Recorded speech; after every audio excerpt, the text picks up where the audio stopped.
Someone asked on Reddit, what was your proudest moment? Which story would you like to be the protagonist of? Express your opinion in the comments. Store 1. When I was a sophomore, I won the cross-country district race. Looking back, nothing has ever surpassed the high I experienced that day. Know that our coach was absolutely crazy, but he knew his stuff when it came to running, and we all loved and respected him for it. Having said that, I think he had a death wish for us when it came to training.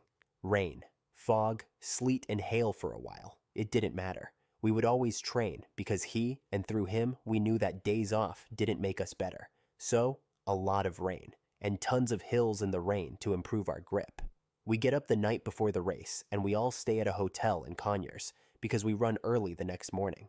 After dinner, we all hang out and joke around. Now, about a week before that, we found out that this was going to be our coaches from last year to make room for our new soccer coach. It was in the back of everybody's mind, but nobody wanted to say anything about it. Anyway, when the dust settled, I stood up and started giving a speech about how this is the moment we've been training for, and if we had coaches last year, we shouldn't have wasted it. There was a standing ovation and tears from everybody, and I think I couldn't have been better than I was at that moment. I was completely wrong. The next morning, the men's race was at 8 a.m., so we went out around 7:30 to warm up. Knowing the conditions we've been training in all season, we started joking about how nice it would be to run in the rain. There's a divine intervention stage left, because it started drizzling on the way back. We all looked at each other and started laughing, because we knew this was for us. By the time we got back to the tent, the drizzle had turned into a downpour, but there was no thunder, so the race was neither canceled nor postponed. So we got to the start line, and the referee signaled the start. At this point, the seriousness of the situation hit me, and I started crying to myself. Bam! And the race started. Everyone in my team is leading towards the first hill, and we all have a good position. Now, our regional course is known for being quite hilly, and because we were in a horse park, most of the course was dirt. Add dirt, hills, and rain, and you get virtual landslides that you have to run through. Naturally, my team was very excited, as we knew we were the only ones to train for this. The race went quite normally. I was in 6th or 7th place in the overall classification until the last 800 meters coming out of the forest. One of the guys who ran with us last season and graduated was watching us at that point, and even today, I can still hear him yelling as we passed by. "There are 4 people in the top 10. You can win this. Go!" I almost started crying again, and I stepped on the gas. About 400 meters from the finish, I passed one of our guys, and in the last few strides, I managed to outrun one of our top competitors.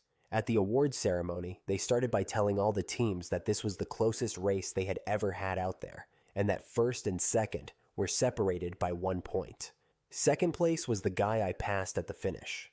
When they called us for the gold trophy, I honestly never felt as proud as I did at that moment. I've had some good times since then, but none stand out as much as this one. Store 2. Getting into medical school, and all the support I've received from my friends, family, co-workers, and professors to make this happen. I grew up in a very low-income family, and I'm the first in my family to attend college. During high school, and for the first year or more after that, I went through some really tough times because of a few incidents of sexual assault. When I enrolled in college to complete my bachelor's degree and my pre-med courses, I was attending classes alongside my high school classmates' younger siblings. I felt like a loser. Fast forward 4 years, and I graduated with honors.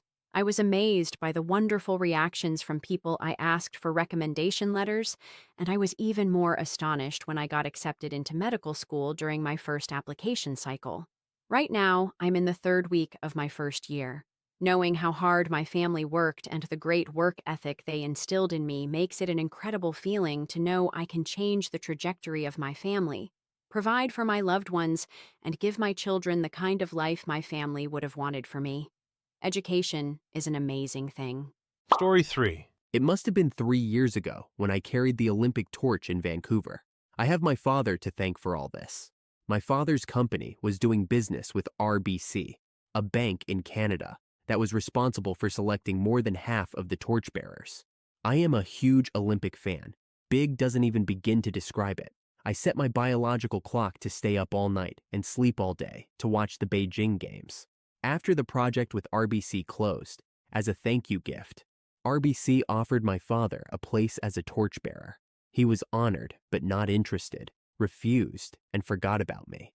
When he told me, my jaw dropped to the floor and I almost started sobbing. I couldn't believe it. And he jokingly said, "I forgot to mention my son who is an Olympic enthusiast." Haha, oops. I wrote him several annoying emails every day at work and asked him to write to the guy who offered him the place and ask him to offer it to me. But my dad ignored all my emails and said there was no hope anymore. They probably offered it to someone else. I was not selected in the competitions I entered. At the time, I was a little depressed, wondering how I could carry the Olympic fever so easily. But in my ignorance, the opportunity had passed me by. In a final stroke of desperation, I wrote a letter directly to the RBC and begged them to keep me in mind if a last-minute spot opened up. They wrote me back with the usual email saying, "We will keep you in mind if a spot opens up." My family felt bad. They thought they were giving me false hope, which was fine with me. I just wanted them to know how much I wanted this. A month before the opening ceremonies, I got a call from RBC late at night. I answered. It was them. "Hey, I'm the one who answered your email. I'm calling to tell you that I found a place for you. It's a bit far. It's in Vancouver a day before the ceremonies. But if you can come here, I'll give you a place." I fell down. I couldn't believe it. I said, "Yes, I'll take it." And that was it. I told my mom and dad, and they were very happy. They were amazed. They couldn't believe it. Miraculously, we found a hotel at the last minute and flew there from Toronto. It was unbelievable. Jan Arden, Canadian singer, and Trevor Linden, retired NHL player, were on the bus that took us to the torchbearers. I still couldn't believe I was there. When it comes to running, all I can say is it was surreal. I did a 300-meter sprint with hundreds of people lined up on the streets. I was actually pretty nervous because of the crowd, but this was my moment. The flame came and lit my torch, and the only thing I could hear was my family cheering. I ran that 300 meters like it was miles. The security guards even yelled at me to slow down because I was going so fast. Towards the end of the race, I got a cramp, but I wasn't going to let that stop me. It was an amazing experience. It really sucked that I had to pay $350 just to hold that thing, but it has a nice spot in our house. I'm still really grateful to RBC for letting me move it just by sending an email. Story 4. USMC training camp, probably all of them. But there was a moment. During the stick fights, our DIs made another recruit, and I made a war face at each other. They set up the fight formations so we would fight each other, and they had bets. The other newbie looked like the Joker from Full Metal Jacket, and my name was I'm the Juggernaut Bitch. It was a lot of fun. So at breakfast, the DIs told us that the two of us had decided to fight, and we had to do it well because they had bet on it. They had an agreement that they were not going to push us physically that day, and so we would be fresh for the fight. So all day long, my DI was telling me that I had to win, or else I would win. I should also mention that the two of us are the skinny ones in the company. When it's time to fight, we put on our war faces, shouting at each other. We grab our hermits and sticks and walk up the ramp. We fight with whistles, then time runs out. Round 2, the whistle blows. We both go in and hit each other. Now, usually it would be over after 2 rounds, but not for us. They decided to keep going. In the 3rd round, I went in, and Joker hit the quack that knocked me off the platform, causing a 3-foot fall. He won that round. Round 4, the whistle blew. I decided it was over. I ran as fast as I could, and I grabbed him. I threw my stick in his face, and then I speared him. The ref yelled at me, and the round was over instantly. This is a stick fight, not MMA. I looked at the DIs, and they were going crazy. I knew they were going to get what they wanted, win or lose. In the 5th round, we both came in, and we just hit, and it was over. I was declared the winner. After 5 long rounds of getting hit and getting hit back, I was done.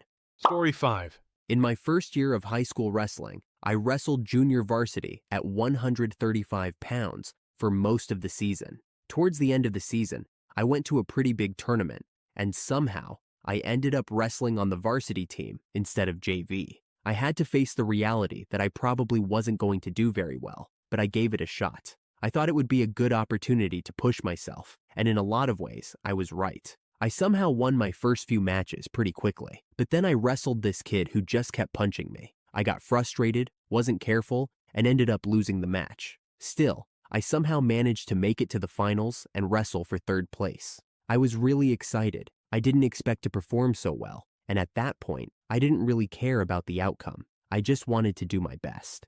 Somehow, I managed to pin the guy in the first round, and I ended up taking third. That was the biggest victory of my entire wrestling career, and honestly, it was one of the proudest moments of my life. However, I hope to get my EGA soon, and I can say that it will be the most proud moment of my life. If you have a story you would like to share, please share it with us in the comments. Also, subscribe to my channel for more Reddit stories like this, and don't forget to turn on notifications. Take care, friends.